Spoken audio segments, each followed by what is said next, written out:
Looks like we're finally starting to understand the real reason that Navy has been waiting on a new album for almost a decade. And it's not just Rihanna focusing on Fenty Beauty or starting a family, because reportedly, the real reason might have Jay-Z's fingerprints all over it. What's your audition with Jay-Z? Tell me what he said to you. A really good audition. And what did he say to you? He said something to you. Oh yes, he said, we don't sing songs here, we sing artists. And there was this little pause, and I was nervous. But then he said, and we're interested. And there was this sudden feel of relief. So then he said something about a window and a door or something. Oh, then he said, he said it whole word. I did a lot of homework on you, this lady. He said, there are two ways to leave here, either through the door with the deal signed or through this window, and we're on the 29th floor. So word on the street is this man allegedly had Rihanna locked into heavy loans when she was signed under him. And according to sources, Rhia's tired of protecting Jay-Z and might finally be ready to confirm what people have been saying for years. Notice that? Yeah. They're blocking her records. Like if you go and try to add a song to a short, the approved playlist when you put in search, you can't tag a Rihanna song to any of it. Not on Instagram at all. But why not? Especially anything from the Anti album. It was her best album. It was the least promoted. It came to mixed, no, it was amazing. But see, Sean Carter doesn't like to be embarrassed in public. And neither does his wife.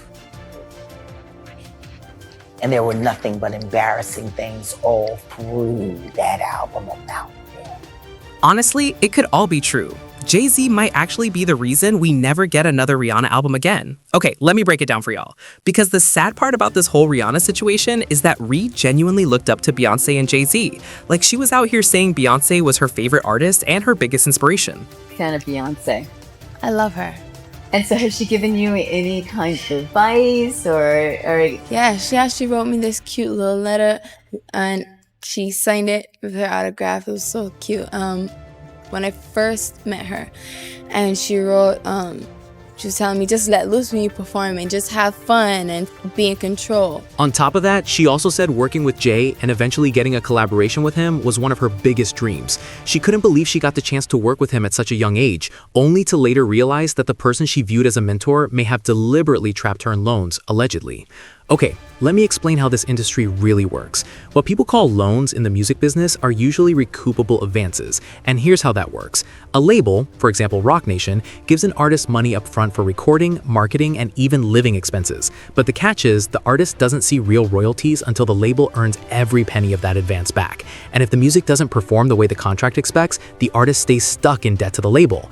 Now enter Rihanna. When Rihanna's song Pon de Replay dropped in 2005, it was a massive hit for that era, and it instantly grabbed the attention of Jay-Z, who had just become the CEO and president of Def Jam Records. Back then, Riri auditioned for the label and impressed both Jay-Z and executive L.A. Reid with her performance.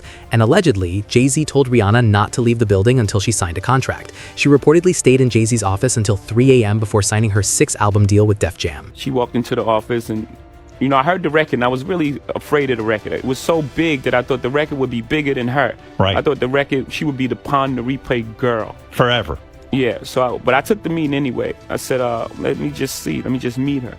And beautiful when girl. I met her that day, I knew she was a star. Like, just her look, the way she walked into a room and her confidence, and she performed in my office. And she was what, 17 years old at that point? She was 16. 16, and she has the confidence of it. She's like an old soul in a sense, right? Absolutely. So she walks in your office and what, she just belts out a tune?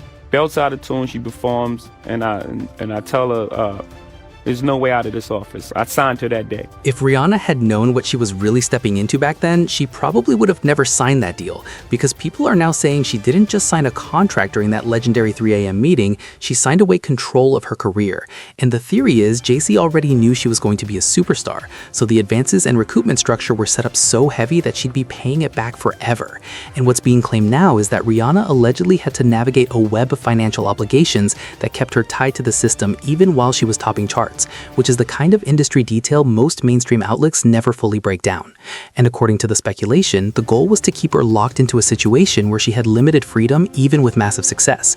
And once she started pulling away, people believe the first big power move happened with the Anti rollout, because fans still remember how Anti leaked earlier than expected on Tidal, forcing Rihanna to shift the release and even hand out download codes so people could access it without paying.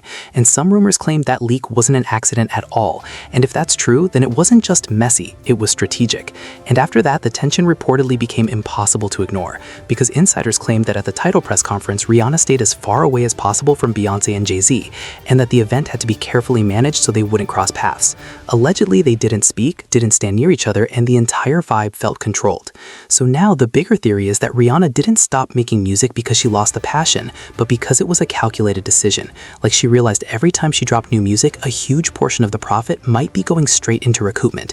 And if she couldn't truly benefit from her own work, then cutting off the music would be the ultimate way to take back power. And if contracts limited her ability to move freely between labels, it would explain why stepping away might have felt like the only option. And then there's another question fans always bring up. Rihanna and Beyoncé are two of the biggest artists alive. They've been in the same circles and had the same industry connections, so why have they never collaborated on a single track when it would have been easy and would have broken the internet? And some people believe the reason is simple. Rihanna was treated like a separate asset that needed to stay in her lane. And if money and contracts were involved, then keeping them apart could have been intentional.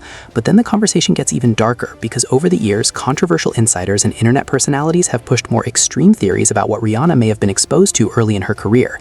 And to be clear, these claims have never been proven, but they keep circulating because of interviews and old statements.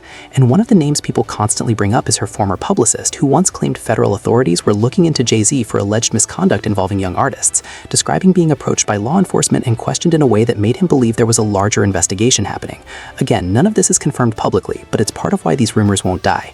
And to make it even messier, there are also theories that try to connect Jay-Z to other major incidents involving Rihanna, including the Chris Brown situation, with some people claiming the real root of that conflict was never fully revealed and the public only got the clean version. And most of those claims come from Jaguar Wright and similar sources, so take them carefully. But either way, one thing is obvious. Whether these rumors are true or exaggerated, fans believe Rihanna's silence isn't random. And the longer she stays away from music, the more people start wondering if it's not about creativity at all, but about control. Like, people don't understand what happened that night. And that's because Jay-Z worked so hard to change the narrative of that night. Now, Rihanna was only 14, 15 when he started her and signed to the Def Jam. It's clear to say that the herpes that she had came from the person she had been most sexually involved with, and that was Sean Carter. So here it is.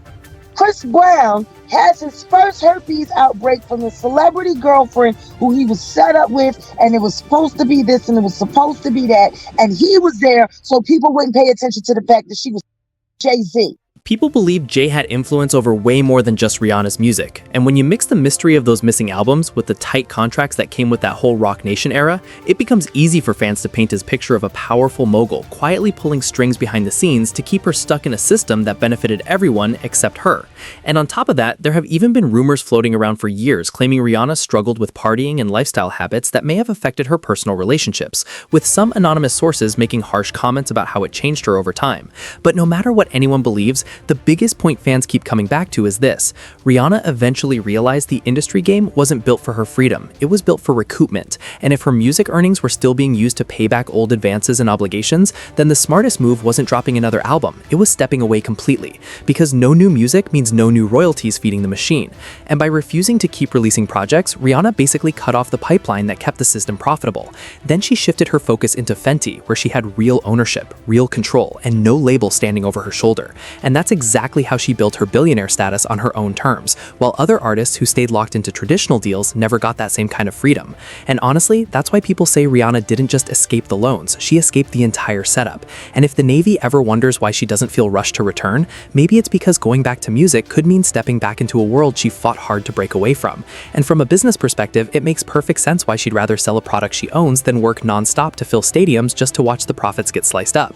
So at the end of the day, whether these stories are exaggerated or not, the bigger takeaway is that Rihanna chose control over pressure, and that might be the real reason the album keeps getting delayed. But what do you think? Do you believe the rumors about her being financially trapped early on, or is the internet reaching again? Drop your thoughts in the comments.